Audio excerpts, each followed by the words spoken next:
आप सभी को मेरा नमस्कार। मैं पूनम और आप मेरे साथ सीख रहे हो स्टेनो। आज की वीडियो में मैं आपको कराने जा रही हूँ अल्टरनेटिव फॉर्म्स। अल्टरनेटिव फॉर्म्स मतलब परिवर्तित आकृतियाँ। स्टेनो के अंदर कुछ कॉन्सोनेंट्स ऐसे हैं जिसके अंदर आप स्टार्टिंग हुक लगाते हो तो उसका को जो हम अल्टरनेट फॉर्म्स में भी लिख सकते हैं। कौन से हैं वो कॉन्सोनेंट्स? देखिए,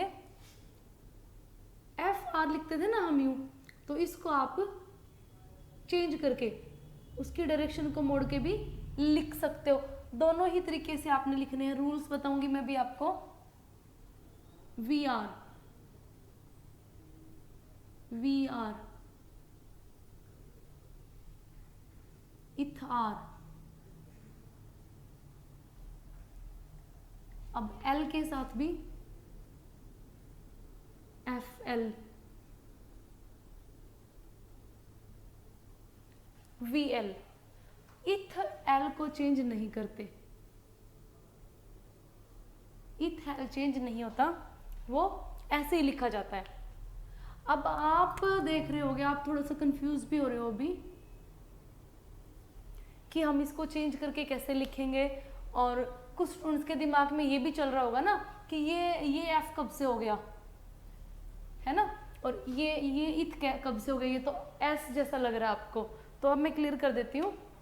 देखिए, अगर आप एस लिखते हो तो वो ऐसे लिखा जाता है, लेकिन अगर स्टार्टिंग में मैंने हुक लगा दी तो वो एस रीड नहीं करोगे आप। उसका मतलब क्या है? वो इथ आर है, इथ के साथ में आर है। कभी भी एस जो है आपका स्ट्रोक, उसके शुरू में आर की हुक नहीं लगेगी। ऐसे ही अगर आप लिखते हो यूं तो ये आर है, आर। लेकिन अगर शुरू में आप हुक लगाते हो तो वो एफ आर आपने रीड करना, और डार्क करोगे तो वी आर आपने रीड करना है, वो आर नहीं होगा। आर डाउनवर्ड जो है, अपवर्ड में भी ऐसी है। जो आर आपका कॉन्सोनेंट है उसके शुरू में आप आर की हुक नहीं लगाते हो, आर और एल की हुक नहीं लगती। अगर हुक लगी है तो वो फिर एफ आर वी आर या एफ एल या वी एल ही रीड किया जाएगा। ये आपने ध्यान रखना है। जी हाँ, अब बात करते हैं कि कब पहले वाली फॉर्म रखनी है आपने और कब उसको अल्टरनेट करके लिखना है, कब आपने उसको चेंज करके लिखना है। तो स्टार्टिंग करते हैं हम आर से। आर से मतलब एफ आर वी आर और इथार। एल के बारे में सेकेंड पॉइंट में हम पढ़ेंगे। फर्स्ट पॉइंट में बता रही हूँ किसके लिए आपको, एफ आर वी आर और इथ आर। एफ आर वी आर और इथ आर। देखिए स्टूडेंट्स, ये जो तीन वर्ड्स मैंने लिखे हैं एफ आर वी आर और इथ आर, इसके अंदर पहले तो आपको ये पता हो कि जो ये वाली फॉर्म हम लिखते हैं ना, इसको लेफ्ट कर्व बोलते हैं, क्योंकि लेफ्ट मोशन से लिखा गया। और इसको जब अल्टरनेट करोगे तो ये राइट कर्व है। लेफ्ट कर्व और राइट कर्व, ये आपने ध्यान रखना है। अब देखिए, कब आप इसको लेफ्ट कर्व से लिखोगे, कब इसको राइट कर्व से। तो इसके मैं दो पॉइंट बना देती हूँ। फर्स्ट पॉइंट मैं बता रही हूँ, when standing alone, when standing alone मतलब जब पूरे वर्ड के अंदर सिर्फ एफ आर वी आर या इथ आर आए, यानी कि कोई और स्ट्रोक ना हो, सिर्फ ये अकेला स्ट्रोक ही आए, या तो एफ आर आए या वी आर आए या इथ आर आए, अकेला स्ट्रोक आए, स्टैंडिंग अलोन। तो उसके लिए क्या याद रखना आपने, व्हेन स्टैंडिंग अलोन, देन क्या पॉइंट उसके साथ जोड़ना आपने, if a vowel proceed, if a vowel proceed और नोट प्रोसीड। यानी कि शुरुआत में अगर वोवल आए, अगर, मैं रिपीट कर रही हूं, अगर किसी भी स्ट्रोक, किसी भी वर्ड के अंदर F R V R either अकेला आए और उससे पहले वोवल आए और उससे पहले वोवल ना आए, अगर वोवल आए तो आपने कौन सा फॉर्म यूज करना है, लेफ्ट कर्व। लेफ्ट कर्व यानी कि ये वाली फॉर्म, वी आर और इथार। और अगर नॉट प्रोसीड मतलब वोवल ना आए उससे पहले, तो आपने कौन सी वाली फॉर्म यूज करनी है, राइट कर्व। राइट कर्व इस तरह से। जब अकेला आए तब के लिए ये रूल बताया मैंने, जब ये अकेले आए तब। एग्जाम्पल्स लेते हैं जरूर। ओफर, ओफर, फर, फर वर्ड आ रहा है ना आपका, फर स्ट्रोक अकेला है, फर के अलावा और कुछ भी नहीं है इसमें, उससे पहले वो वाला आया स्टार्टिंग में, तो आप पहले की तरह बनाओगे, ओ फर, ऑफर। हाँ, इसके साथ में दूसरा एग्जांपल लेते हैं, वोवल ना आए, फ्रे, फ्रे, तो आपने उसकी डायरेक्शन चेंज करनी है, अल्टरनेट फॉर्म जो थी राइट कर्व है वो यूज करना है। और देखिए वर्ड्स, आइदर, आइदर, आई वोवल से स्टार्ट हो रहा है ना, तो आप उसको पहले की तरह बनाओ, थ्री, थ्री, उसको आप चेंज करके बनाओगे, राइट कर्व से बनाओगे अगर वोवल नहीं आता है तो। वोवल अगर आए तो पहले की तरह बनाओ, वोवल अगर नहीं आता है तो आप उसको अल्टरनेट करके लिखोगे। ये रूल कब था? जब स्टैंडिंग अलोन, जब अकेला आए तब। अब सेकंड पॉइंट में मैं आपको बता रही हूँ, जब एक से ज्यादा वर्ड्स आए, एक से ज्यादा स्ट्रोक आए, तब आपने क्या करना है, when not standing alone, when not standing alone, जब अकेला ना आए तो आपने क्या करना है। देखिए इसका कोई बेसिक रूल नहीं है, जब अकेला ना आए तो इस चैप्टर के अंदर, इस पॉइंट के अंदर कोई भी रूल नहीं है, लेकिन मैं आपको एक हिंट बता रही हूँ जो आपके हमेशा काम आएगा। क्या टिप्स याद रखनी है आपने, देखिए अगर इस स्ट्रोक के बाद एफ आर, वी आर और इथार, इनके बाद कोई स्ट्रेट स्ट्रोक आए, इनके बाद कोई स्ट्रेट स्ट्रोक, मतलब जो आपका स्ट्रेट इस तरह से बने, या जिसको बनाते टाइम हाथ की मोशन इस तरफ आए, स्ट्रेट में आए या इस तरफ आए, तो आप ये वाला कर्व यूज करोगे, लेफ्ट कर्व। अगर इनके बाद जो स्ट्रोक आए उसकी मोशन इस तरफ जाए, तो आप ये वाली फॉर्म यूज करोगे, राइट कर्व। ये सिर्फ मैंने अपनी तरफ से आपको याद रखने का एक तरीका बताया, याद रखने का एक हिंट आपको बताया जो आप याद रखोगे, इसका कोई बेसिक रूल नहीं है। देखते हैं, हम लिखते हैं फ्राइडे, फ्राइडे, फ्राइडे में देख रहे हो ना डी आया, डी बनता है कैसे, बिल्कुल स्ट्रेट, तो उस टाइम पे आपने क्या करना है, पहले वाली फॉर्म, यानी कि left curve, left curve use करना आपने। अब वर्ड्स देखो, वर्चू,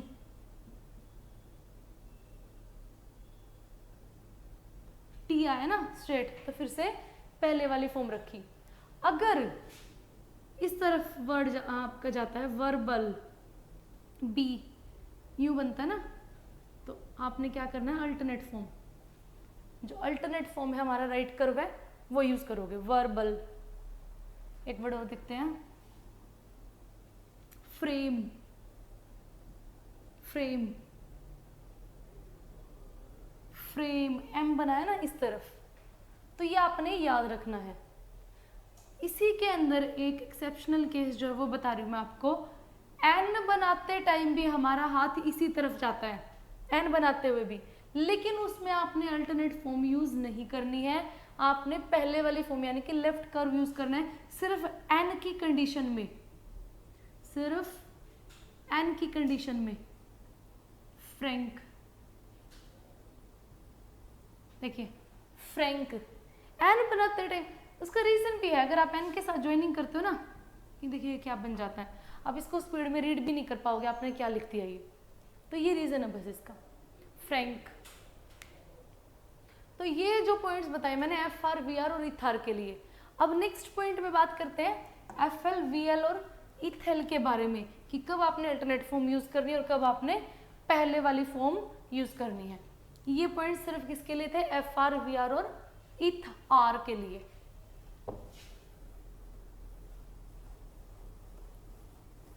एल के लिए क्या है, एफ एल और वी एल, सिर्फ इन दो को ही आप चेंज करते हो, इथ एल कभी भी चेंज नहीं होगा, इथ एल सिर्फ पहले वाली कंडीशन में ही बनेगा, पहले वाला जो फॉर्म था आपका अल्टरनेट फॉर्म यूज नहीं होगा, सिर्फ पहले की तरह यानी कि लेफ्ट कर्व से ही बनेगा जी। अब बात करेंगे एफ एल और वी एल के लिए। देखिए FL और VL, FL और VL को आपने कब चेंज करना है, FL और VL को कब चेंज करना है। देखिए राइट कर्व, राइट कर्व मतलब अल्टरनेट फॉर्म जो है आपकी ये वाली alternate form, right curve will be used, use होगा इफ अगर क्या आ जाता है, राइट कर्व आपने सिर्फ तब यूज करना है जब इनसे पहले FL और VL जो है इनसे पहले कौन से स्ट्रोक्स आते हैं, हॉरिजॉन्टल स्ट्रोक्स,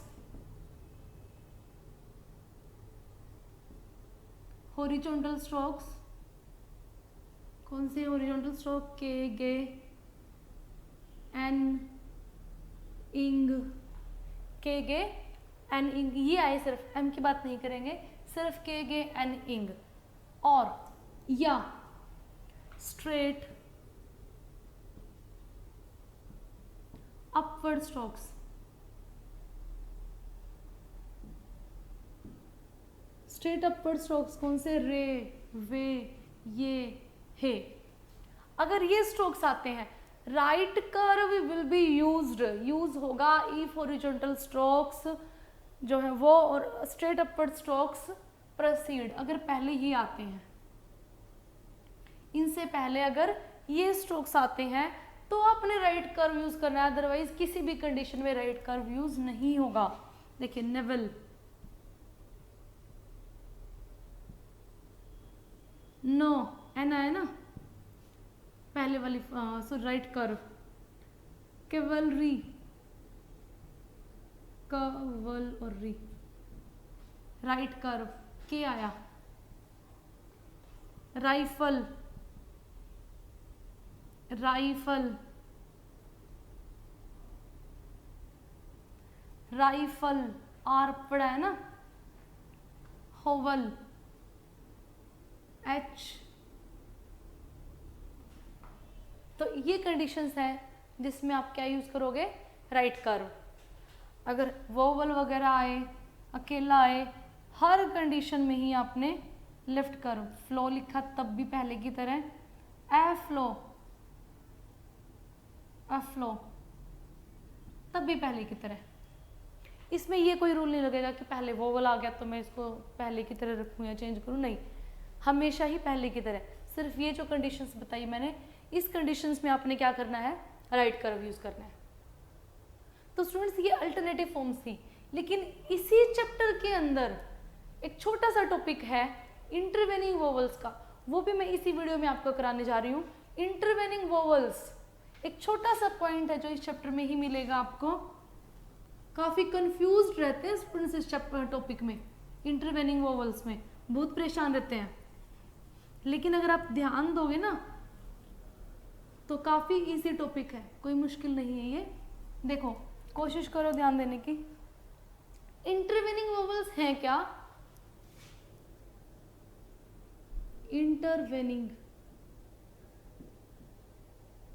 वोवल्स, देखिए इंटरवेनिंग मतलब स्ट्रोक और हुक आपने किया था, स्ट्रोक के अंदर आपने हुक लगाया था, अगर स्ट्रोक और हुक दोनों के बीच में कोई वोवल आता है तो उसको कैसे दिखाओगे। पहले एक एग्जांपल लेते हैं, वर्ड लिखा है ड्रैक, डी आर और उसके बाद वोवल, लेकिन अब लिखते हैं डार्क,